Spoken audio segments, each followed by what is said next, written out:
नमस्कार। आज हम छत्तीसगढ़ के इतिहास में थोड़ा और गहरे उतर रहे हैं, एक खास वंश को समझने के लिए, शरभपुरीय वंश। जी हमारे पास कुछ दिलचस्प स्रोत है ना, खासकर ये ताम्रपत्र। हाँ, तांबे की प्लेटों पर लिखे अभिलेख और कुछ पत्थर के शिलालेख भी। और ये हमें ले जाते हैं 5वीं-6ठी शताब्दी ईस्वी के दक्षिण कोसल में, मतलब आज का जो छत्तीसगढ़ और आसपास का इलाका है वहाँ। बिल्कुल। और ये वो समय था जब, अब देखिए, उत्तर में गुप्त थे, दक्कन में वाकाटक थे, बड़े साम्राज्य। हाँ, और उन्हीं के बीच ये शरभपुरी अपनी जगह बना रहे थे। जी। तो हमारा मकसद है इन स्रोतों से समझना कि इनका शासन कैसा था, समाज, संस्कृति क्या खास था। चलिए तो फिर शुरू करते हैं। सबसे पहले ये वंश शुरू किसने किया? कौन थे इसके संस्थापक? देखिए, जो जानकारी मिलती है उसके हिसाब से संस्थापक थे शरभराज। शरभराज। हाँ, और इनका जिक्र मिलता है गुप्त सम्राट भानुगुप्त के ऐरण शिलालेख में, जो करीब 510 ईस्वी का है। तो इससे हमें इनके समय का एक अंदाजा लगता है। अच्छा। और माना यही जाता है कि उन्होंने अपने ही नाम पर वंश का नाम रखा, और शायद अपनी पहली राजधानी शरभपर का भी। दिलचस्प। और उनका कोई खास निशान या प्रतीक? हाँ, उनका राजचिन्ह था गजलक्ष्मी, मतलब लक्ष्मी जी हाथियों के साथ। ये उस जमाने में ऐश्वर्य और सौभाग्य का प्रतीक माना जाता था। अच्छा। और उनकी मोरों पर भागवत चिन्ह मिला है, जिससे लगता है कि वो वैष्णव धर्म को मानते थे। ठीक है। तो शरभराज के बाद कौन आए? क्या उनके बारे में भी कुछ पता चलता है? शरभराज के बाद नाम आता है नरेंद्र का। उनके कुछ ताम्रपत्र मिले हैं, जैसे पिपरदूला और कुरुद से। उनसे ऐसा संकेत मिलता है कि उनका शासनकाल मतलब काफी लंबा चला होगा। लेकिन जो असली उभार दिखता है ना, वो शायद उनके बाद आने वाले शासक प्रसन्न मात्र के समय हुआ। प्रसन्न मात्र, इनके बारे में क्या खास बात है? सुनने में ही नाम काफी प्रभावशाली लग रहा है। हाँ बिल्कुल। प्रसन्न मात्र ने एक बहुत बड़ी चीज की।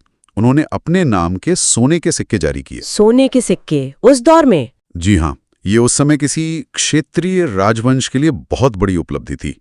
ये न सिर्फ उनकी आर्थिक ताकत दिखाता है, बल्कि शायद गुप्तों और वाकाटकों जैसी बड़ी शक्तियों के बीच अपनी एक स्वतंत्र पहचान बनाने की कोशिश भी थी। ये तो वाकई महत्वपूर्ण बात है। और ये सिक्के सिर्फ उनके अपने इलाके में नहीं, बल्कि उड़ीसा और यहाँ तक कि महाराष्ट्र में भी मिले हैं। महाराष्ट्र तक? हाँ।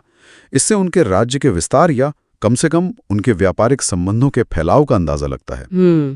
और क्या किया उन्होंने? उन्होंने निडला नदी, आज की लीलाघर नदी शायद, उसके किनारे प्रसन्नपुर नाम का एक शहर बसाया, और मल्हार में भी उन्होंने निर्माण कार्य करवाए, जैसे पातालेश्वर महादेव मंदिर। अच्छा, तो मतलब आर्थिक, राजनैतिक और सांस्कृतिक जी, तीनों क्षेत्रों में उनका योगदान रहा। बिल्कुल। प्रसन्न मात्र एक महत्वपूर्ण शासक थे इस वंश के। उनके बाद कौन था? उनके बेटे थे जयराज। उन्हें कुछ स्रोतों में महाजयराज भी कहा गया है। महाजयराज। जी। उन्होंने भी कई ताम्रपत्र जारी किए, खासकर मल्हार से।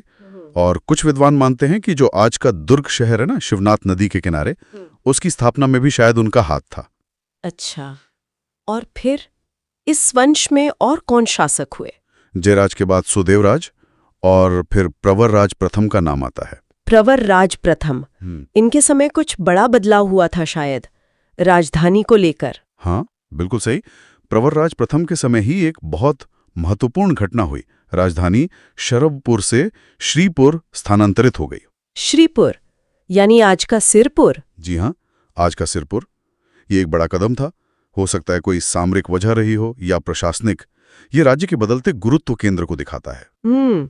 और आपने सुदेवराज का जिक्र किया था। हाँ, सुदेवराज के बारे में एक और जानकारी मिलती है कि उन्होंने इंद्रबल नाम के एक व्यक्ति को अपना सर्वाधिकारीकृत नियुक्त किया था। सर्वाधिकारीकृत, ये क्या पद था? ये एक तरह से उनका प्रमुख अधिकारी, या आप कह सकते हैं मुख्य प्रशासक या मंत्री जैसा पद रहा होगा।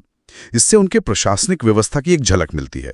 तो प्रशासन चलता कैसे था इनका? मतलब राज्य को कैसे बांटा गया था? छोटी इकाइयां वगैरह थीं? हाँ, ताम्रपत्रों से काफी व्यवस्थित प्रशासन का पता चलता है।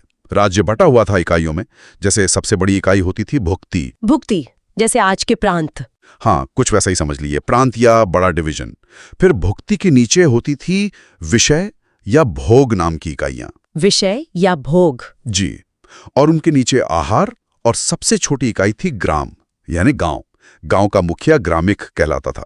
तो एक पूरा ढांचा था प्रशासन का नीचे तक। ये तो काफी संगठित लगता है। अच्छा, तो फिर इस वंश का अंत कैसे हुआ? देखिए, प्रवरराज द्वितीय को इस वंश का अंतिम ज्ञात शासक माना जाता है। प्रवरराज द्वितीय। हाँ, और ऐसा लगता है कि उन्हीं के कोई शक्तिशाली सामंत या अधिकारी, शायद वही इंद्रबल जिसका जिक्र सुदेवराज के समय आया था। अच्छा, वही इंद्रबल। संभवतः लगता है उसी ने या उसके वंशजों ने धीरे धीरे सत्ता अपने हाथ में ले ली और शरभपुरीय शासन को समाप्त करके श्रीपुर क्षेत्र में पांडु वंश की नींव डाल दी।